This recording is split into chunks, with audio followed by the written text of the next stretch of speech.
Voici la deuxième vidéo sur la cinétique. Alors, toute la cinétique est basée sur une théorie que l'on appelle la théorie des collisions.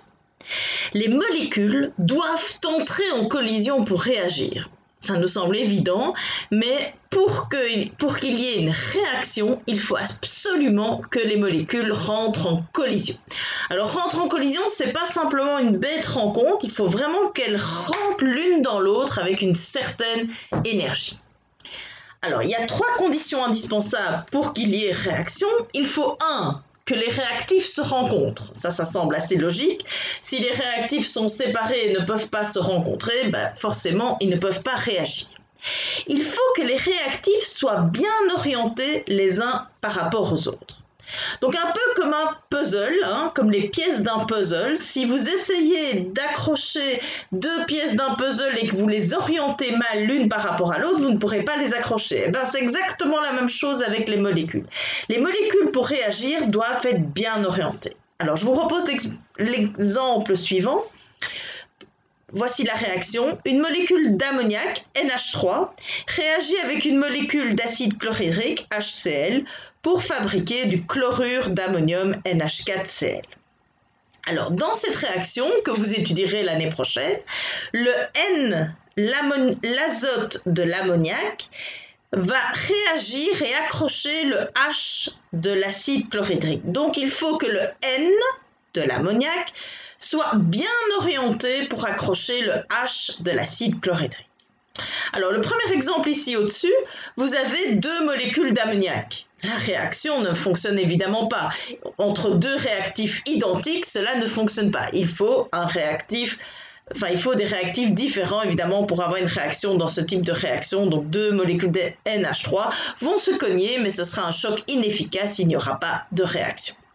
Ici, vous voyez que l'acide chlorhydrique, une molécule dans l'exemple B, une molécule d'acide chlorhydrique va réagir avec une molécule d'ammoniac. Et vous voyez qu'elle est mal orientée. C'est le N qui s'accroche au H. Et vous voyez qu'elle est mal orientée, donc elles vont se cogner, mais elles ne vont pas réagir, elles vont repartir. Et puis ici, enfin, vous voyez que les molécules sont bien orientées. Le N de l'ammoniac est bien orienté par rapport au H de l'acide chlorhydrique et donc il va pouvoir y avoir une réaction, le choc sera efficace. Alors, je vous propose l'animation suivante. Alors, dans cette animation, le premier réactif est représenté par une boule jaune. Le deuxième réactif est représenté par une boule verte. Quand une boule jaune et une boule verte réagissent, elles forment un produit C qui sera représenté par un ovale rouge. Voilà, on lance la réaction. Donc, vous voyez, voilà les premiers produits rouges qui viennent d'être fabriqués. Donc, vous voyez que quand est-ce qu'un produit rouge est fabriqué? Lorsqu'une bille jaune rencontre une bille verte. Mais vous le voyez sur l'animation, parfois une bille jaune rencontre une bille verte et pourtant elles rebondissent l'une à l'autre. On appelle ça un choc élastique. Elles ne réagissent pas. Pourquoi? Parce que par exemple, elles ne sont pas bien orientées l'une par rapport à l'autre.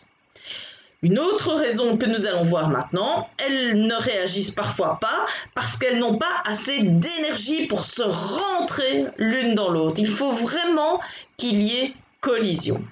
Donc, je reviens à ma théorie des collisions.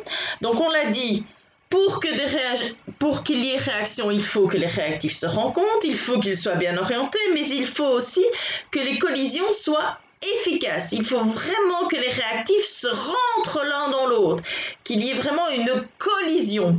Et pour ça, il faut qu'ils aient suffisamment d'énergie. Et cette énergie suffisante pour que le choc soit efficace, c'est ce qu'on appelle l'énergie d'activation. Alors, ce graphique, vous le connaissez en partie. En fait, vous connaissez la partie de gauche, la partie de droite, vous ne connaissez pas la partie du milieu, en fait. Donc, en fait, ce graphique représente l'énergie potentielle en fonction du degré d'évolution de la réaction, c'est-à-dire au cours du temps. L'énergie potentielle, vous pouvez traduire ça par l'enthalpie. Donc, ceci, c'est l'enthalpie des réactifs. C'est l'énergie que possèdent les réactifs. Ici, à la fin, c'est l'énergie que possèdent les produits. C'est l'enthalpie des produits. Entre les deux, on va dessiner une flèche qui va des réactifs au produit. C'est la variation d'enthalpie. Vous voyez qu'elle est orientée vers le bas. En effet, les réactifs ont plus d'énergie que les produits. Nous sommes bien dans le cas d'une réaction exothermique. Eh bien, donc ça c'est l'énergie que possèdent les réactifs, mais ils doivent avoir un supplément d'énergie pour pouvoir se rentrer dedans. Et quand les réactifs se sont rentrés dedans, ils forment un amas moléculaire, atomique, que l'on appelle le complexe activé. Donc pour que tous ces réactifs puissent se rentrer dedans et former cet amas qu'on appelle le complexe activé, ils doivent avoir une certaine énergie supplémentaire. Cette énergie supplémentaire, c'est ce qu'on note EA, c'est l'énergie d'activation. Alors ce graphique montre aussi ce qui se passe avec la réaction inverse. La réaction inverse, on part des produits et on reforme les réactifs. Là, vous voyez que les produits ont moins d'énergie que les réactifs. Donc pour faire la réaction inverse qu'on va noter par un petit prime, le delta H, vous voyez que la flèche monte, le delta H est positif. Donc la réaction est endothermique, la réaction inverse est endothermique. Et vous voyez que les produits, pour se rentrer dedans et reformer les réactifs, et donc former ce complexe activé, doivent avoir une énergie d'activation qui est beaucoup plus importante que les réactifs. Donc, quel sens va être favorisé? La réaction directe est plus favorable que la réaction inverse du point de vue de l'énergie, parce qu'en réaction inverse, il faut beaucoup plus d'énergie pour les produits pour se rentrer dedans et former ce complexe activé. Alors, maintenant qu'on a vu la théorie des collisions, comment peut-on influencer la vitesse d'une réaction? Comment faire pour qu'une réaction aille plus vite ou moins vite? Alors, premier facteur sur lequel on peut jouer, c'est la concentration des réactifs. Plus il y a de réactifs, plus il y a de probabilité que ces réactifs se rencontrent, il y a plus de chances de collision, et donc la vitesse de la réaction va augmenter. Donc lorsqu'on augmente la concentration des réactifs, on augmente la vitesse de réaction. Alors je vous propose de voir ce facteur avec la même animation que nous avons vu précédemment. Donc je vous rappelle qu'une boule jaune qui représente le réactif A rencontre une boule verte qui représente le réactif B. Et quand la collision est efficace, bien orientée et tout, ça en forme un produit qui est un ovale C. Alors, nous allons commencer et là, nous mettons la même quantité de boules jaunes que de boules vertes. Donc, les deux réactifs sont dans la même quantité. Alors, vous voyez que les produits apparaissent rapidement au début.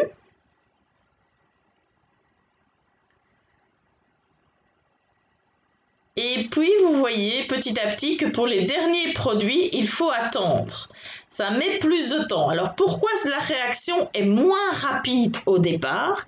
Pourquoi la réaction est moins rapide au départ? Parce qu'il faut le temps que les réactifs se trouvent.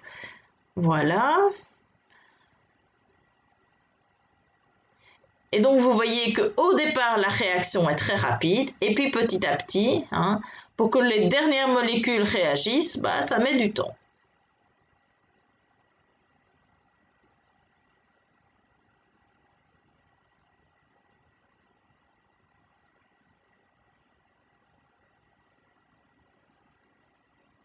Voilà, la réaction est terminée.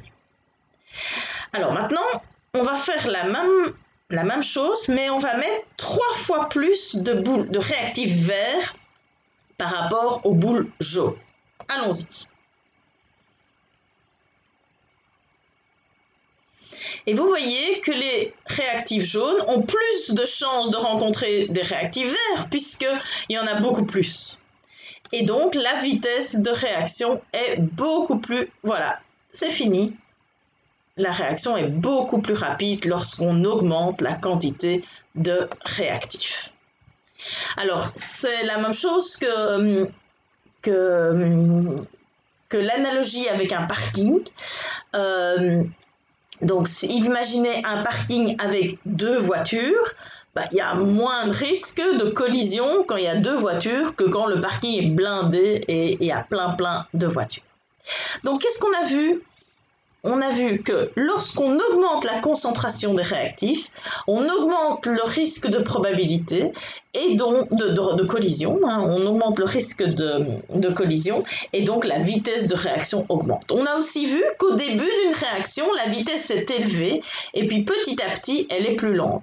Si on reprend le graphique qu'on avait vu la semaine passée dans le film précédent, vous voyez que dans ce type de graphique, la pente représente la vitesse, on en avait déjà parlé.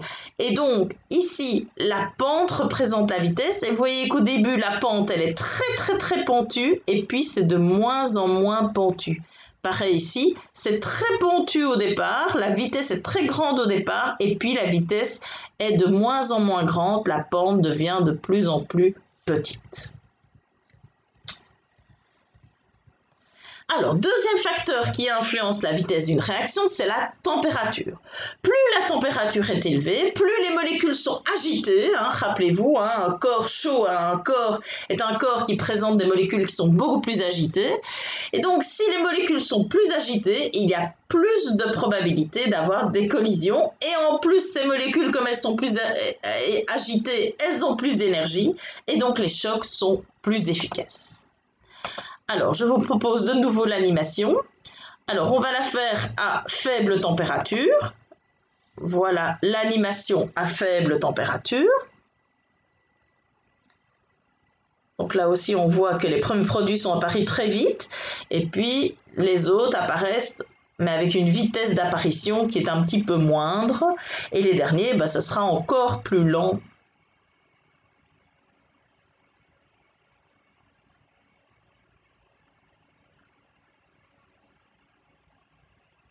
Vous voyez qu'il faut un certain temps. Vous comprenez pourquoi dans les industries, parfois ils ne font pas les réactions jusqu'au bout. C'est une question de rendement. Comme pour que les derniers réactifs réagissent, il faut du temps. Ce n'est pas très rentable et donc parfois ils arrêtent les réactions avant la fin. Voilà, vous voyez, ça prend quand même un certain temps.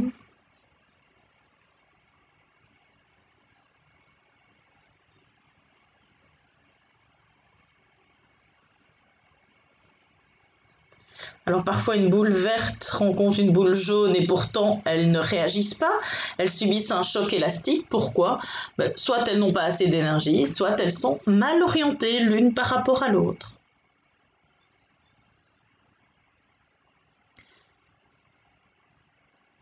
Voilà, bon, je vais arrêter là, je renonce. Vous voyez que la réaction n'est toujours pas terminée.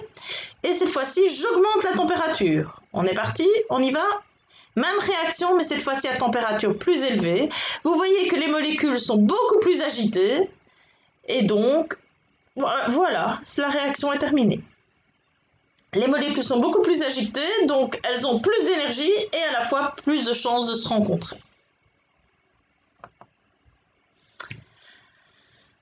Petite analogie avec notre parking, imaginez 4 voitures qui roulent peinard dans le parking, il y a moins de risque de collision. Par contre, si vous avez les 4 mêmes voitures qui roulent à toute vitesse de manière tout à fait excitée, c'est clair qu'il y a plus de risque de collision. Alors, vous utilisez tous les jours, vous jouez avec ce facteur cinétique tous les jours lorsque vous mettez des aliments dans un réfrigérateur. Lorsque vous mettez vos aliments dans un réfrigérateur, pourquoi mettez-vous vos aliments dans un réfrigérateur? Pour diminuer la température. Et donc vous diminuez la vitesse de réaction. De quelle réaction? De toutes les réactions de dégradation des aliments. Alors, troisième facteur sur lequel vous pouvez jouer, c'est la surface de contact. Plus la surface de contact est grande, plus la vitesse de réaction va être élevée.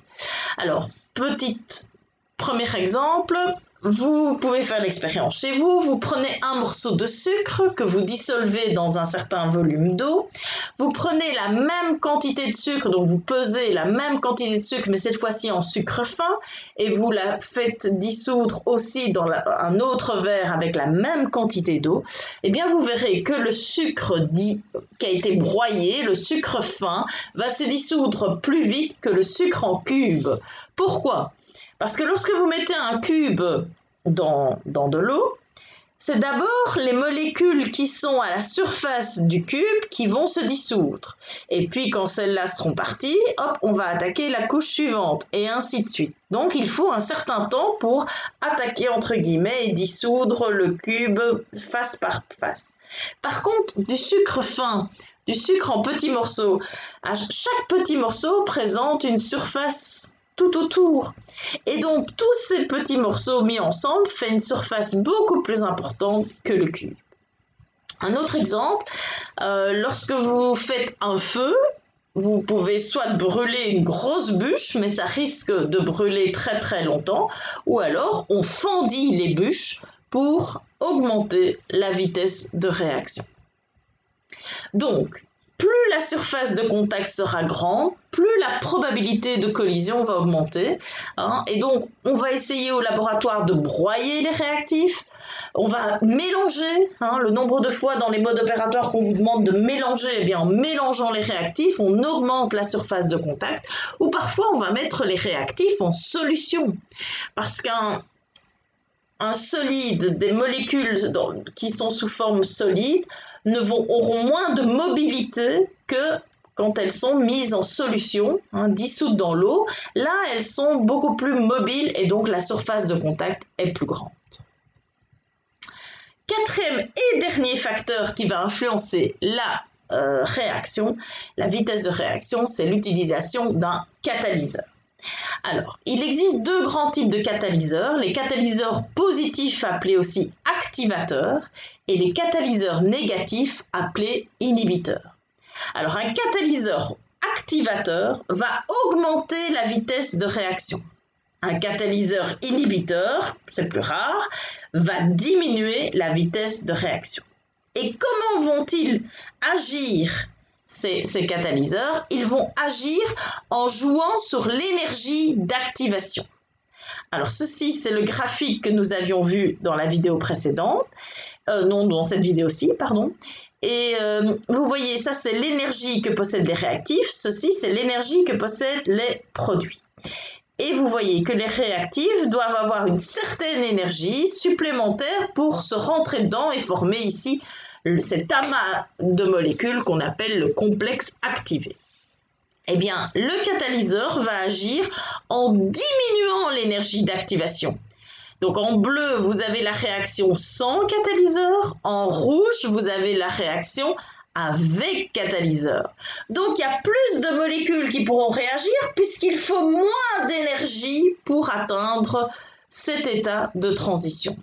Alors une petite analogie, vous imaginez une voiture qui part du côté gauche et qui va du côté droite. Première possibilité, elle emprunte le col de la montagne. Là, l'énergie d'activation est beaucoup plus grande. Il faut plus d'énergie pour grimper dans la montagne que passer par un tunnel. Là, c'est avec catalyseur, donc avec une énergie d'activation qui est beaucoup plus petite. Donc la voiture en vert représente une réaction sans catalyseur. Les voitures en rouge représentent une réaction avec catalyseur.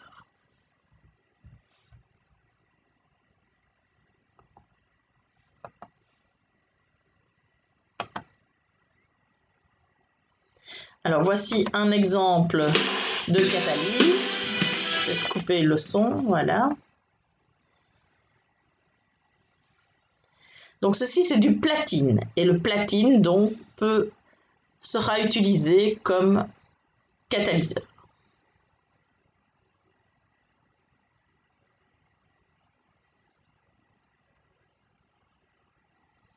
Donc on voit qu'on utilise 11,73 grammes de platine. Alors, on va prendre de l'eau oxygénée, appelée aussi peroxyde d'hydrogène. Et vous voyez que dans la bouteille, l'eau oxygénée ne réagit pas. Lorsqu'on la place sur le platine permet la réaction suivante. L'eau oxygénée va se transformer en dihydrogène et dioxygène qui sont des gaz, comme vous le voyez dans la vidéo. Donc, sans le platine, vous voyez dans la bouteille, l'eau oxygénée ne réagit pas, ne se transforme pas en gaz dihydrogène et dioxygène.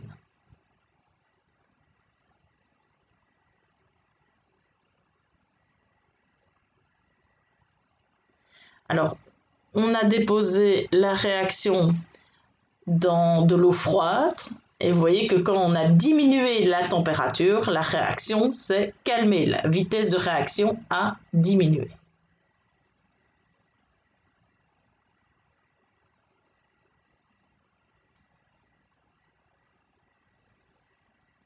Là, la température, la solution se réchauffe et donc vous voyez que la température va légèrement plus vite quand la température augmente.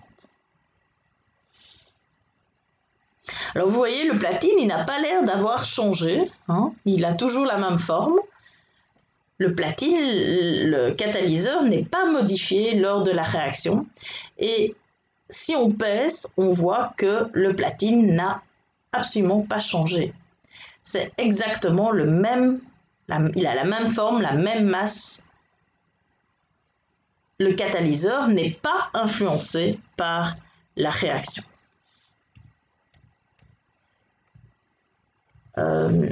Et donc, c'est quoi les trois caractéristiques d'un catalyseur? Un catalyseur, ça augmente ou ça diminue la vitesse de réaction en jouant sur l'énergie d'activation. Un catalyseur est inchangé à la fin de la réaction. C'est pour ça qu'on l'écrit au-dessus de la flèche. Comme ici, dans l'exemple, platine-palladium, il est écrit au-dessus de la flèche. Pourquoi? Parce qu'il n'est pas modifié. Vous l'avez vu dans l'expérience, il a la même masse, la même forme, il est inchangé. On peut le réutiliser une deuxième fois, une troisième fois et ainsi de suite. Le catalyseur, comme il est inchangé, on l'écrit au-dessus de la flèche. Ce n'est pas un réactif puisqu'il ne se transforme pas, on l'écrit au-dessus de la flèche. Troisième caractéristique du catalyseur, il est spécifique pour une réaction. Donc un catalyseur qui marche pour une réaction ne marche pas forcément pour une autre réaction. Alors je vous propose encore d'autres expériences avec catalyseur.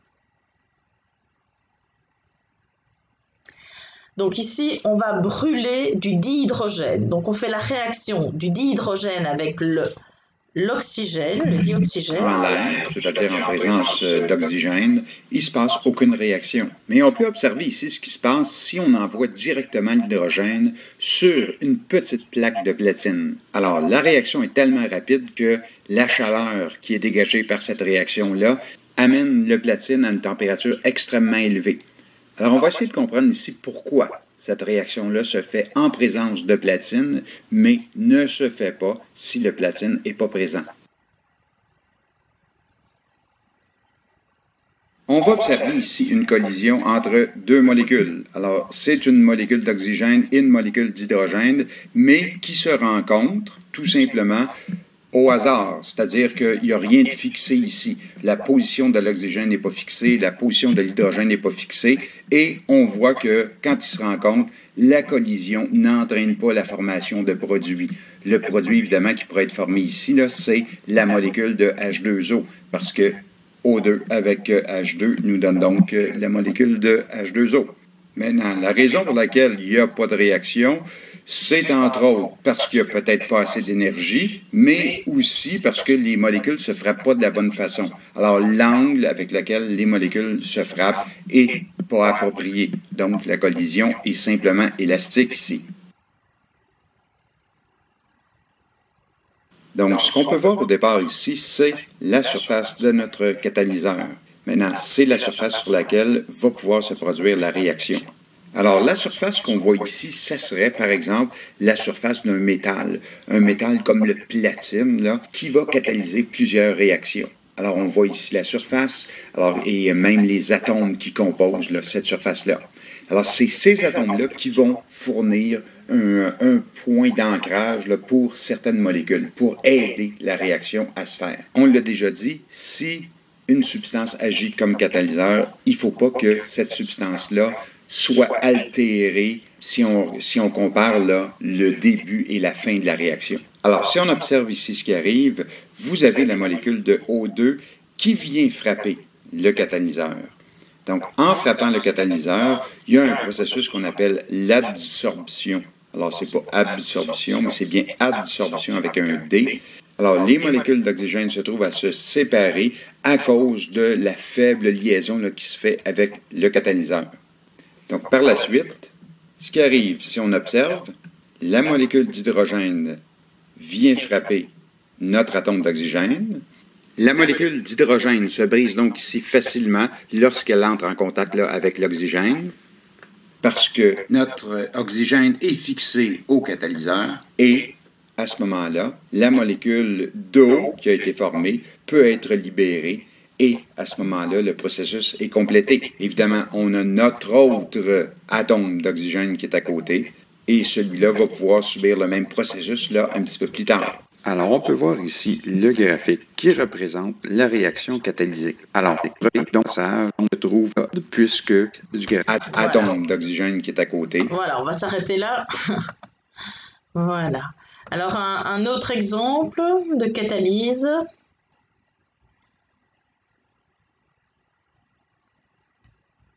La voici.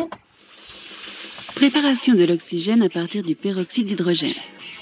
Le dispositif expérimental est composé d'une fiole contenant du dioxyde de manganèse qui agit comme un catalyseur. Posez un bouchon de liège sur cette fiole dans lequel est passé le tube de sûreté. Ce tube de sûreté a un robinet et il est rempli de peroxyde d'hydrogène. L'autre tube conduit à une éprouvette renversée sur une cuvette à eau. Maintenant, on ajoute goutte à goutte au peroxyde d'hydrogène du dioxyde de manganèse.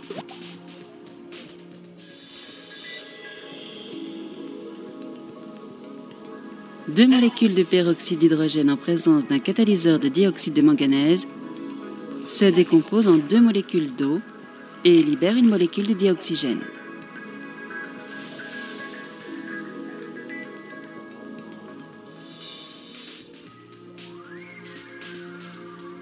Le dioxygène ainsi libéré passe à travers le tube, puis dans l'eau, et commence à être recueilli dans l'éprouvette à gaz. Cette méthode de collecte du gaz est faite par déplacement d'eau. Résumé. Ainsi, deux molécules de peroxyde d'hydrogène en présence d'un catalyseur de dioxyde de manganèse donnent de l'eau et libèrent une molécule de dioxygène.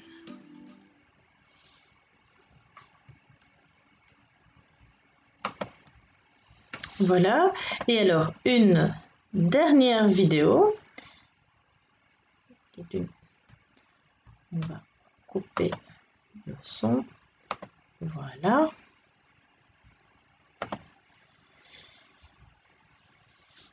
Donc, c'est la même réaction. Donc, on part d'eau oxygénée, hein. Le peroxyde d'hydrogène ou oxygéné, c'est la même chose, qui va donner du dihydrogène et du dioxygène. Alors, on a 4 tubes essais. Dans le premier tube, on ne va rien mettre. Dans le deuxième tube, on va mettre un fil de platine. Dans le troisième tube, du chlorure de fer 3. Et dans le dernier, un morceau de viande rouge. Alors, le fil de platine, vous voyez, il a été mis maintenant. Donc, c'est un fil métallique. Ceci, c'est le chlorure de fer 3. On va mettre quelques gouttes.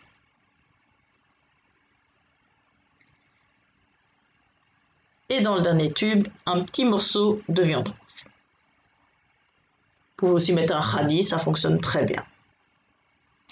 Alors, la différence entre... Enfin, on va d'abord voir les résultats, pardon. Voilà, on attend quelques minutes et puis on regarde les tubes à essai. Dans le premier tube à essai, vous ne voyez pas l'apparition de bulles. Donc, on ne fabrique pas de dihydrogène et de dioxygène.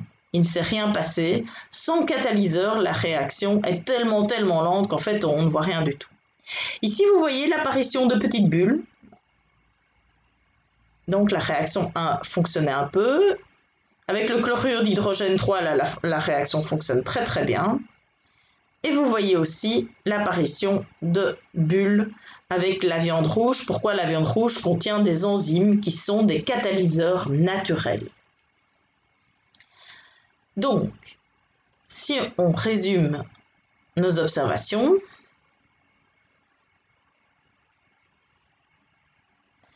on voit apparaître des petites bulles. Donc, il y a eu réaction avec le fil de platine, la solution de chlorure de fer 3 et le morceau de viande. Donc, je reviens. J'ai été trop vite. Voilà. Je fais petit. Voilà. Donc, la différence, ce sont donc 3 catalyseurs. La différence, c'est que le fil de platine, vous voyez, qui ne se dissout pas dans la solution. Donc, on a ce qu'on appelle un mélange hétérogène.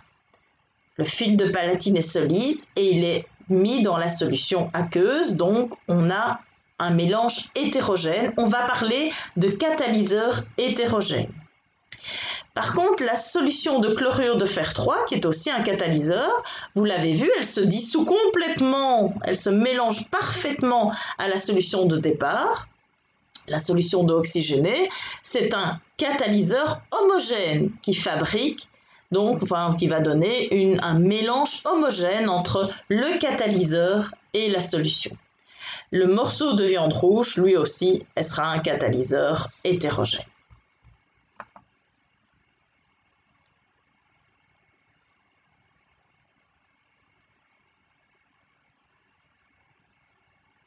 Voilà, c'est ce que nous avons fait. Il existe donc 2 types de catalyseurs, homogènes et hétérogènes. Donc, nous venons déjà de voir quoi? Qu'il existe des catalyseurs positifs qu'on appelle activateurs, c'est les principaux, c'est ceux qu'on rencontre le plus en chimie, c'est ceux qui augmentent la vitesse de réaction. Mais on peut aussi rencontrer des catalyseurs négatifs ou inhibiteurs qui diminuent la vitesse de réaction. Nous avons vu qu'il existe 2 types aussi de catalyseurs. Le catalyseur homogène, qui va provoquer donc une catalyse homogène, c'est lorsque le catalyseur forme avec la solution, avec le mélange réactionnel, un mélange homogène. Et le catalyseur hétérogène, il va former avec le mélange réactionnel un mélange hétérogène. Alors, il existe aussi, mais c'est rare, l'autocatalyse. C'est une réaction où le produit qui est fabriqué devient le catalyseur de la réaction. Donc, plus on fabrique de produits, plus évidemment la réaction va vite. Et dernière remarque, en biologie, lorsque le professeur de biologie vous parle d'enzyme, eh bien, c'est quoi un enzyme? C'est simplement un catalyseur qui catalyse une réaction biochimique, c'est-à-dire une réaction qui a lieu dans un être vivant. Donc un enzyme, c'est un catalyseur. Alors, un catalyseur n'influence pas l'état d'équilibre. Donc on l'a vu, lorsque on veut améliorer une réaction, on peut jouer sur la température, la pression, la concentration des réactifs, la concentration des produits, et on aura un rendement meilleur, c'est la loi de Le Chatelier, mais un catalyseur, lui, ne va pas influencer le rendement. Ça veut dire que, voici un graphique avec catalyseur, vous voyez qu'on atteint plus vite la quantité finale que sans catalyseur, mais vous voyez qu'on ne fabrique pas plus de produits avec un catalyseur. Donc il n'y a pas de modification non plus de la constante d'équilibre, le cassé. Alors, dernière petite remarque, dans les exercices, on vous parle d'un montage à reflux. Un montage à reflux, c'est ceci. Donc, nous avons un ballon dans lequel aura lieu la réaction chimique. On rajoute souvent des pierres ponces ou un barreau aimanté pour mélanger la solution. Le fait de mélanger la solution va augmenter la surface de contact. Le ballon est placé dans un chauffe-ballon, donc on va augmenter la température, mais si on n'avait pas mis au-dessus un réfrigérant, le risque c'est lorsqu'on chauffe, on risque que les réactifs et les produits passent à l'état gazeux et on risque de perdre des réactifs et des produits. Alors on place au-dessus un réfrigérant. Donc si un réactif ou un produit passe à l'état gazeux, il va monter dans le réfrigérant, dans la partie interne ici, vous voyez avec les petites bulles, d'accord ? Et là, le verre va être refroidi, la paroi va être refroidie parce qu'il y a de l'eau froide qui passe dans la partie extérieure. Donc il n'y a pas de contact entre ce gaz et l'eau froide, mais l'eau froide refroidit les parois ici représentées en petites bulles. Et donc quand le gaz touche la paroi, il est refroidi et donc il se recondense et il retombe dans le ballon. Donc c'est un moyen de ne... En chauffant, on augmente la vitesse de réaction, mais on ne perd pas des réactifs et des produits. Alors voici une méga synthèse de tout ce que nous avons vu ces derniers temps. Donc une réaction incomplète, c'est une réaction qui aboutit à un état d'équilibre dynamique. Elle peut être améliorée, on peut, comme je vous le disais précédemment, améliorer le taux d'avancement, on peut améliorer le rendement de la réaction. Et c'est en appliquant le principe de Le Chatelier.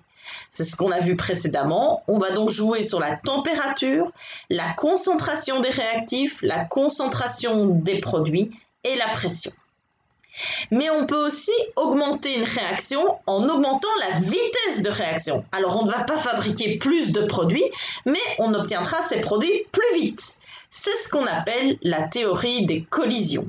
Et la théorie des collisions, elle nous dit que pour augmenter une réaction du point de vue de la vitesse, on peut jouer sur la température. Plus la température est élevée, plus la réaction va vite. On peut mettre plus de réactifs, par exemple en mettre un en excès. Plus il y a de réactifs, plus il y a de chances qu'ils se rencontrent et donc on augmente la vitesse. Si on augmente la surface de contact, on augmente aussi la vitesse. Et si on utilise un catalyseur activateur, on va aussi augmenter la vitesse. Voilà, à vous maintenant de faire les exercices.